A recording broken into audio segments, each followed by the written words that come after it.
All right, welcome back to the stream. Welcome back to another video. Today we're going to talk about why the Model Y, the Tesla Model Y, did not qualify as an SUV to then qualify for the $7,500 tax credit in 2023. I guess why maybe the IRS or even the Treasury or even the government didn't actually make this vehicle, the Model Y, qualify as an SUV, which would then give it that 80K price point, 80K MSRP price point, which then you could then get your $7,500 back on your taxes if you have, of course, a tax liability, which basically is anyone who has a W-2 income of over like $60,000, $70,000 as a single person. But that's for another video. We're going to take a look at, there's a couple tweets that I found that look pretty interesting that kind of dissects into it, like what's classifies as an SUV and why this Model Y might not exactly be it. So we'll definitely dive into it. So let me know what your guys' thoughts are. What do you think might be happening in the next few weeks, hopefully, because Tesla, I think we need these sales because now that the inventory is back up to 400 units, that, magical 400 inventory cap, something needs to happen and change. So we're going to dive into it. But before we do that, let's roll that intro real quick.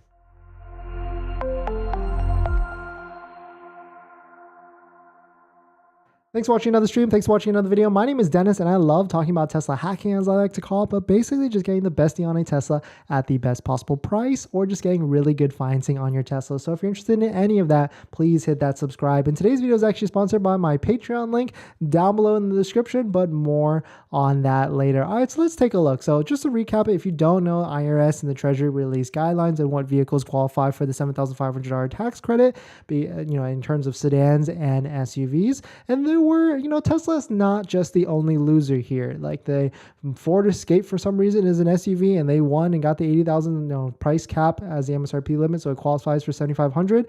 But the Ford Mach-E didn't. It got shafted at a $55K price cap, and there's really not any other manufacturers that have submitted into this except Volkswagen. They got some weird things going on with the ID4, but of course the ID4 is also under $55,000. I'm pretty sure at certain price points. But let's just take a look to see if there's any other updates here from any of the other brands as well. And we really don't see. The big winners are all these plug-in hybrids like the Jeep 4xe, the Cherokee 4xes, vehicles that only have like a 20 to 30 mile battery range. They get the full $7,500 tax credit. But this is where everybody seems to be up in arms. Right here is the Model 3 is a price cap of $55,000, but the Model Y 5C is considered a sedan, whereas Model Y 7C is an $80K MSRP limited SUV. So it can be all the way up to $80K and you still get the $7,500 tax credit. But the Model Y starts at $66,000 MSRP for a 5-seater,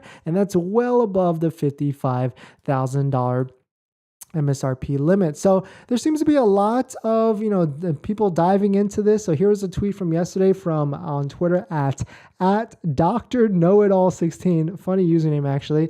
Tesla Model Y is 238 pounds too light to qualify as an SUV for the U.S. tax credit. Solution: attach lead weights totaling 250 pounds to interior, rear, under the trunk via hex bolts. After a sale is complete, provide free of charge first service to remove said weights. I'm not sure where you exactly got this from, but the next tweet that I'm actually going to go into dives into a little bit more technical on why, like what's an SUV and what isn't. But of course, Elon got onto the Twitter mobile and Twitter sphere and commented, penalized for making our SUV too mass efficient. That is bizarre indeed. So definitely some pretty interesting stuff. Let's see that Elon actually commented on it. So of course people ran with this and made articles. Of course, here's an article from The Verge on kind of diving into that same thing. Shout out to Farziness for really bringing this to the forefront of everybody and making like a petition on change.org and all this stuff. And here's a funny tweet from him where he basically itemizes a Jeep 4xe, which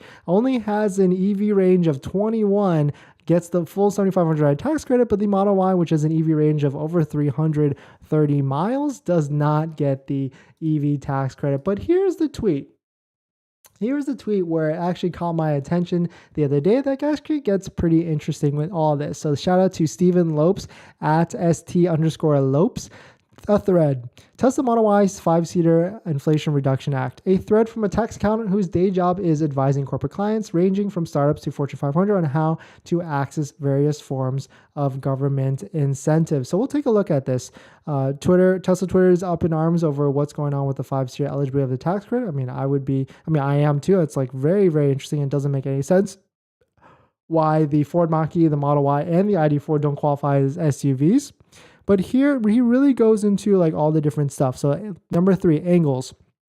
To calculate angles, you need the overhang distance from center of the wheel. The back of the wheel is from the front height to the rear measure of lip and bumper. Plugged into all that stuff. Current specs of the front overhang is 34.4. Front clearance is 9.8. Target 28. Current 17.9. So he's basically saying like a lot of these different specs or tech specs or not hardware, but like physical specs of the vehicle don't actually make it into an SUV. And so that's why like the Model Y is not being classified. So here's one: ride clearance. We can all understand that, how high the vehicle is from the ground. He says current height is 6.8 according to Tesla Owner Manual for current Model Y, and the target is 7.87 for ground clearance. So Tesla would have to increase that height, which could add inefficiencies to the vehicle or range and all that stuff, which would then could cause other problems. But Tesla could figure out at the end of the day. So maybe it's like, is it a technical thing with the IRS? Is it a weight thing with SUVs? Like, it doesn't make sense. Like, they would need to make,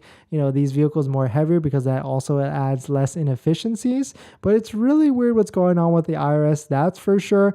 Because let's see, in addition, the 7-seater, many have asked how the 7-seater qualifies. It meets the eligible criteria under provision 5.2, which only requires the vehicle to have a third row and no height adjustments. So that's pretty interesting. Like, I guess it's very like super technical and all this stuff, but if you have 3 rows, you're an SUV no matter what.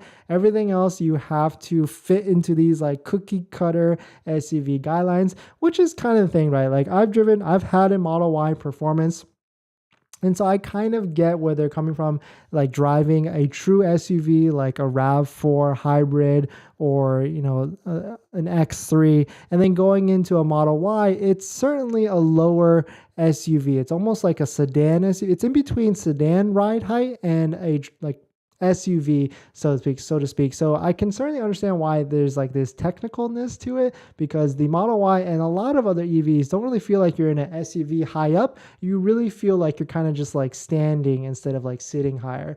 If it's a weird experience, and maybe like Tilapia, if you're watching, you can kind of understand what I'm talking about. But sitting in a Model Y, you don't really feel like really like a ride height of being higher. It's more so like a sedan SUV at the end of the day. But definitely some pretty interesting stuff. Hopefully, we can certainly bet the Ford and Volkswagen are lobbying as hard as they can to get their vehicles to qualify, or maybe even they'll just drop the price. But Tesla, I don't even know what kind of lobbying arm they have, but at the same time, they will probably also lobby, because at the end of the day, this kind of hinders the Inflation Reduction Act and trying to get more EVs onto the road. And really, it's just more plugins that are getting onto the road with this discount. But even the plugins, like, now the dealers know that you're getting a $7,500 tax rate, guess what they're going to do?